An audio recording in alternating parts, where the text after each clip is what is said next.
tanpa sihir. Dikarenakan tidak bisa sihir, dia diperintahkan oleh kakeknya untuk latihan otot setiap hari. Latihan tersebut membuat kekuatan fisiknya menjadi sangat kuat. Saking kuatnya, dia kesulitan membuka pintu dan seringkali merusaknya. Meskipun Mas berbeda dengan anak-anak lain, kakeknya tidak mempermasalahkannya. Hanya saja, dia melarangnya pergi ke kota sendirian, terutama saat kakeknya keluar. Saat itu, Mas tidak menuruti perintah kakeknya. Dia malah pergi ke kota sendirian demi mendapatkan kue yang dijual di sana.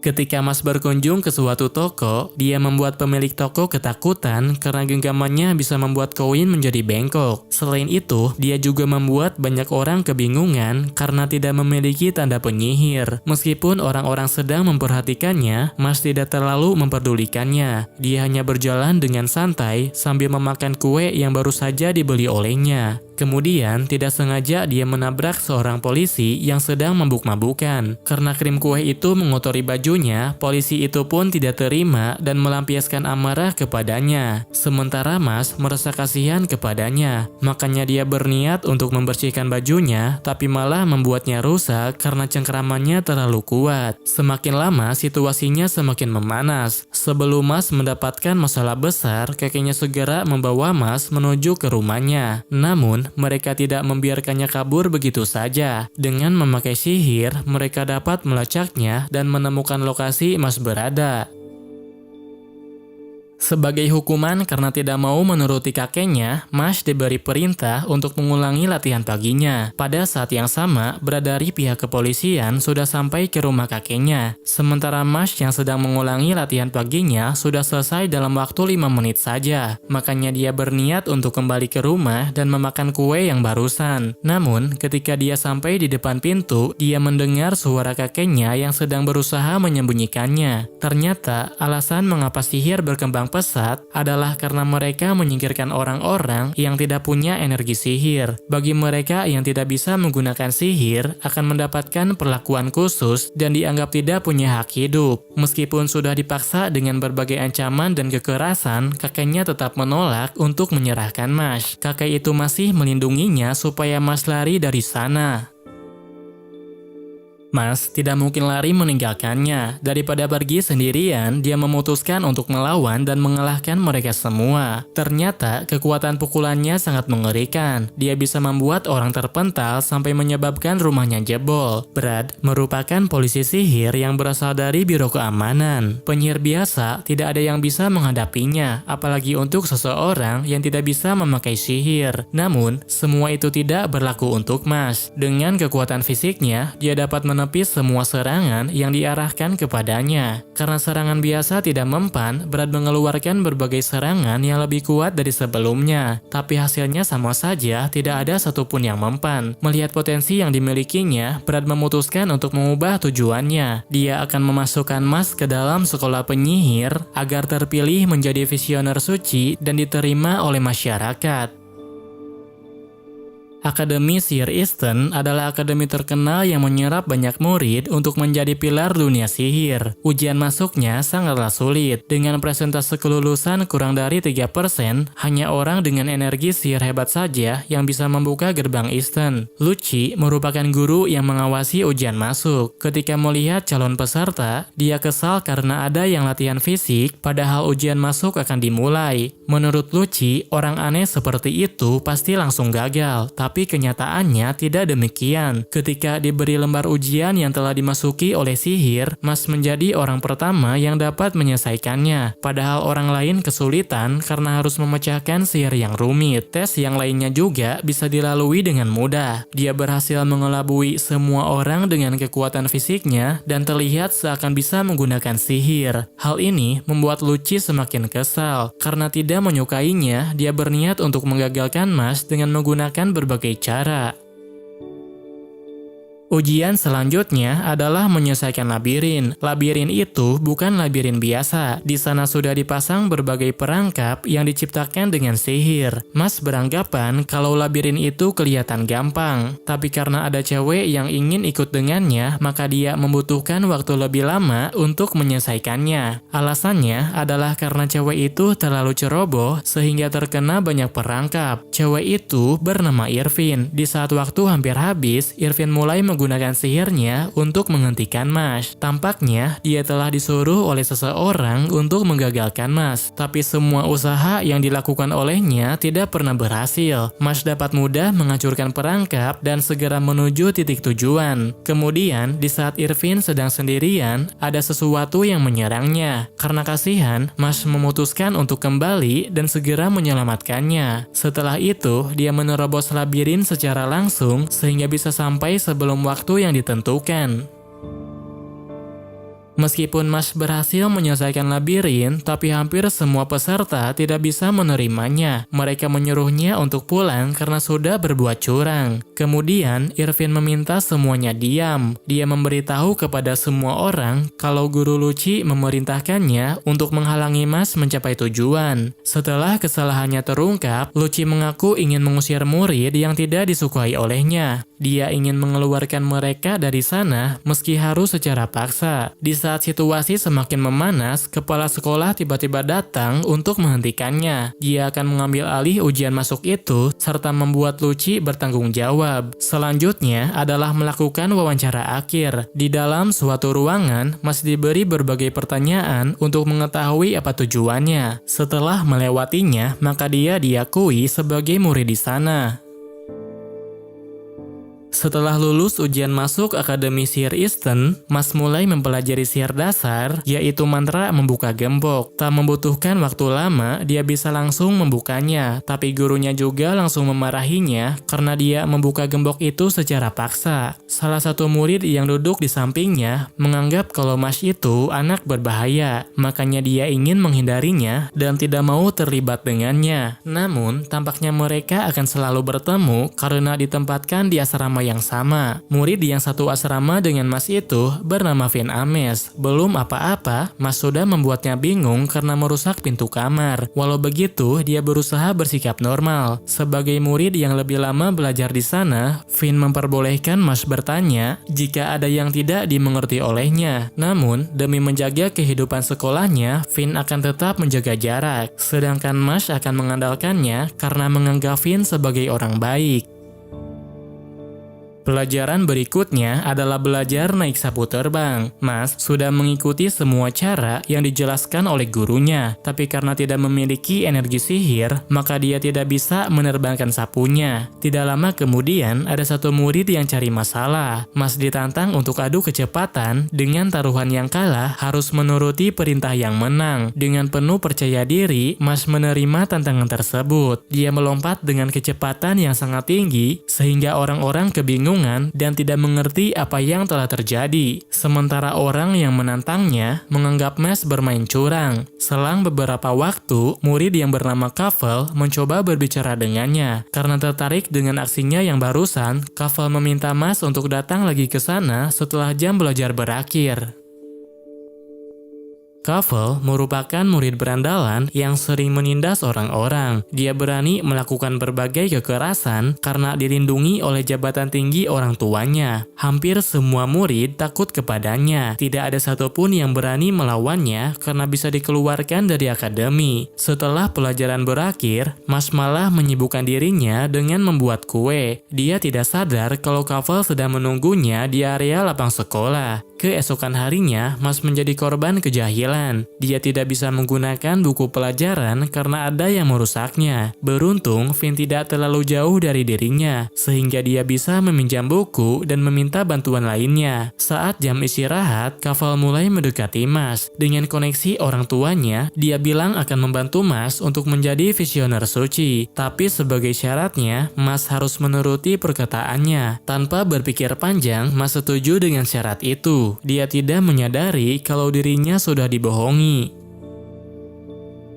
Setelah bosan merusak buku pelajaran, Kafel menyuruh Finn untuk membakar pakaiannya. Finn sudah tidak mau lagi menurutinya. Dia menolak menuruti permintaan Kafel karena tidak tega dengan temannya. Hal ini membuat Kafel sangat kesal. Karena permintaannya tidak dituruti, dia pun langsung menindasnya dengan memakai serangan sihir. Saat kejadian berlangsung, Mas kebetulan datang ke sana. Finn pun menjelaskan kepadanya apa yang sebenarnya telah terjadi. Kejadian ini membuat Mas sangat marah. Tidak peduli dengan ancaman akan dikeluarkan, dia berani menghadapi Kafel dan membalas semua perbuatannya. Di saat Kafel sudah tidak berdaya, Mas sadar kalau dirinya sudah kelewatan. Wakil kepala sekolah yang mengetahui kejadian itu pun langsung mengancamnya akan dikeluarkan. Tapi karena sudah terlanjur berbuat salah, Mas memutuskan untuk melanjutkannya dan menyerang wakil kepala sekolah. Setelah itu, Mas diperintahkan untuk menemui kepala sekolah. Ia mendapat surat untuk segera dikeluarkan karena sudah memukuli Kafel dan mengubur wakil kepala sekolah. Orang yang memberi perintah mengeluarkannya berasal dari Biro Sihir. Mereka adalah lembaga hukum tertinggi yang berlaku di negeri itu. Mas sudah tahu kalau Kafel itu adalah putra dari petinggi biro, makanya dia dinyatakan telah melakukan kesalahan yang tidak bisa dimaafkan. Meski begitu, kepala sekolah memutuskan untuk membelanya. Sebagai orang yang tidak mendukung sistem di negerinya sendiri, dia akan mendukung orang seperti Mas untuk menjadi visioner suci. Dengan demikian, maka Mas terbebas dari hukuman, sedangkan masalah pengeluarannya akan diselesaikan oleh kepala sekolah. Setelah berhasil mengalahkan Kafel dan Wakasek, Mas menjadi pusat perhatian bagi murid yang lain. Akibatnya, ada seorang murid yang salah paham dan memaksanya ikut dalam duelo atau kompetisi sapu terjang.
kecepatan yang sangat tinggi. Dengan cara tersebut, Mas berhasil mengambil botol yang dijatuhkan. Namun, botol yang dijatuhkan oleh Lance itu adalah botol palsu, sedangkan untuk botol yang asli disembunyikan di balik seragamnya. Dengan demikian, Lance tidak punya alasan lagi untuk melawannya. Dia juga harus menyerahkan koin peraknya karena itu pertaruhan yang dibuat olehnya. Sekarang, Mas memiliki 2 koin perak. Untuk mendapatkan koin emas, maka dia harus mengumpulkan 3 koin perak lagi. Ketika membicarakan hal tersebut, Finn dan Mas baru ingat kalau tugas membuat ramuan belum selesai. Seketika, Finn jadi langsung panik karena jika tidak menyerahkan tugasnya, mereka akan terancam dikeluarkan. Mengetahui hal tersebut, Lance langsung datang ke asramanya untuk menegur mereka berdua. Dia tidak tahan melihat mereka malas-malasan karena dapat merusak reputasi asrama. Berhubung Lance sudah menyelesaikan tugasnya, dia menggunakan waktu luangnya untuk membantu mereka berdua. Dia menjelaskan cara menangani bahan-bahan hingga menunjukkan cara membuat ramuannya. Setelah mengetahui langkah-langkahnya, Mas langsung mencobanya. Namun, meskipun Lance mendampinginya dari awal, hasilnya malah berubah menjadi kue krim. Untuk menanggapinya, Lance mengatai Mas tidak berguna kecuali saat bertarung. Selain itu, Lance juga mengatakan kalau dia punya alasan untuk bergabung dengan Biro Sihir. Sebagai pria yang bisa bertarung seimbang dengan dirinya, dia tidak akan memaafkan Mas jika ada orang lain yang merebut koin darinya. Tidak lama lagi, tugas praktik keluar ruangan akan dilakukan. Pada saat yang sama, sekelompok orang yang berasal dari asrama Leng sedang merencanakan sesuatu untuk merebut semua koin dari asrama lain. Sementara Mas dan teman-temannya masih berusaha menyelesaikan tugasnya. Tapi sebanyak apapun dia mencoba, hasilnya masih tetap sama. Keesokan harinya, mereka mulai belajar di luar ruangan. Sebelum pelajaran dimulai, Mas dan teman-temannya bertemu dengan anak kelas 1 yang seasrama dengan mereka. Dad Barrett adalah orang yang dimaksud. Dia merupakan anak yang cukup barbar dan membenci orang seperti Mash.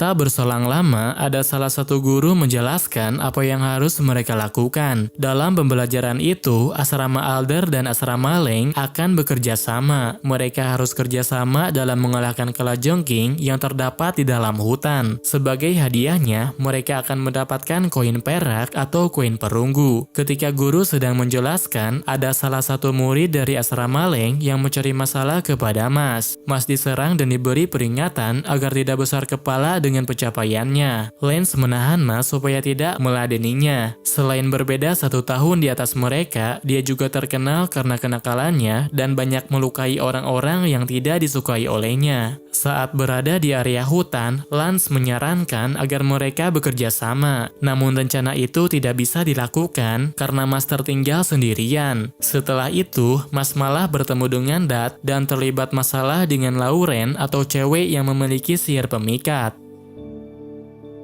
Dikarenakan tidak punya pengalaman dengan cewek, Dad langsung tidak berdaya saat Lauren mendekatinya. Dia juga tidak bisa berpikir tenang sehingga dengan mudah dipengaruhi. Sedangkan Mas tidak tertarik kepadanya. Dia tetap terlihat cuek meskipun Lauren sudah menggunakan sihir pemikatnya. Setelah itu, dia mulai berbicara kalau ada cowok yang sedang mengancamnya. Cowok itu mencoba memanfaatkan sihir yang hanya bisa dipakai olehnya. Cowok yang dimaksud oleh Lauren adalah murid kelas 2 bernama Silva. Tanpa mencari tahu kebenarannya dulu, Dad malah langsung terbawa emosi dan berniat untuk menghadapinya. Pada saat yang sama, Silva ada di sekitar mereka. Tanpa memberi peringatan, dia langsung melancarkan serangan kepada Dad dan yang lainnya. Untuk membalas serangan tersebut, Dad mengeluarkan sihir api secara terus-menerus. Namun, serangannya tidak ada yang mempan jika menghadapi sihirnya Silva.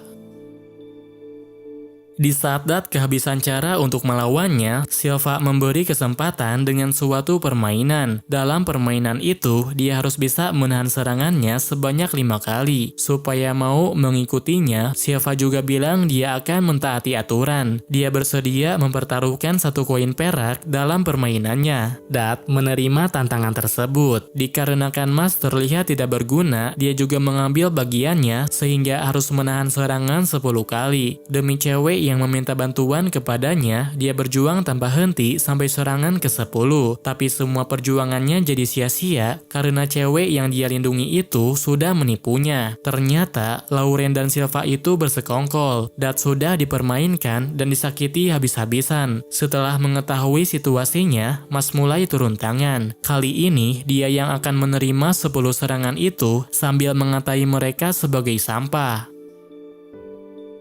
Silva mengatakan dia mendapatkan 2 koin emas saat masih kelas 1, makanya dia sangat percaya diri dan yakin kalau level kekuatannya berbeda jauh dari mereka. Di saat Silva mulai menyerang, Mas berlari mendekatinya dan memukulnya sampai terpental. 1 kali pukulan masih belum membuatnya kapok. Lalu ketika Mas memukulnya lagi, Silva langsung putus asa dan merasa tidak bisa menang. Meski kondisi musuhnya sudah memprihatinkan, Mas masih berniat untuk mengikuti permainannya. Sambil duduk di depan pohon, dia menantang Silva menyerangnya lagi agar bisa melihat perbedaan level mereka. Silva tak bisa menggerakkan tubuhnya lagi karena seluruh badannya jadi lemas, maka dia tidak bisa melanjutkannya. Beberapa saat kemudian, ada kalajengking raksasa yang mencoba mendekati Mas. Untuk sesaat, Silva merasa bisa menghindari Mas, tapi Mas masih memperhatikannya karena kalajengking itu bukan apa-apa bagi dirinya. Pada akhirnya, Mas merasa kasihan kepada musuhnya, sehingga dia menyarankan untuk menghentikannya saja.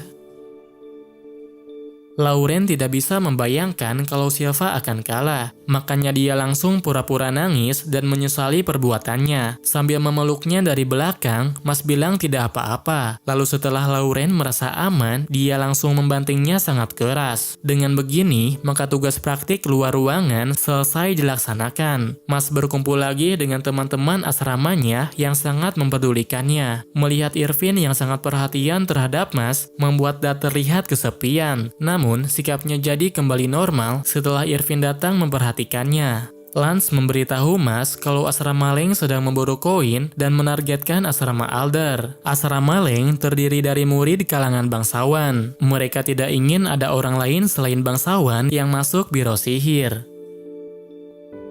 Setelah mendapatkan koin dari Silva dan 2 dari kalajengking raksasa, Mas berhasil mengumpulkan koin menjadi 1 koin emas. Mengesampingkan hal tersebut, dia baru sadar kalau asrama telah dibagi-bagi. Saat pertama kali masuk akademi, mereka harus menyentuh tanduk unicorn untuk menentukan asramanya. Kemudian, unicorn akan menilai kepribadian setiap murid dan memasukkannya ke asrama yang cocok. Unicorn itu tak pernah salah sekalipun dalam menilai seseorang. Lalu saat Mas maju ke depan, dia langsung kebingungan karena isi pikirannya hanya kue saja. Pada akhirnya, dia dimasukkan ke asrama Alder tanpa alasan yang jelas. Mengesampingkan hal tersebut, sebagai murid yang memiliki banyak koin, Lance memberi saran agar Mas menghindari asrama Leng. Tapi peringatan itu jadi sia-sia karena Mas tersesat dan malah memasuki asrama tersebut.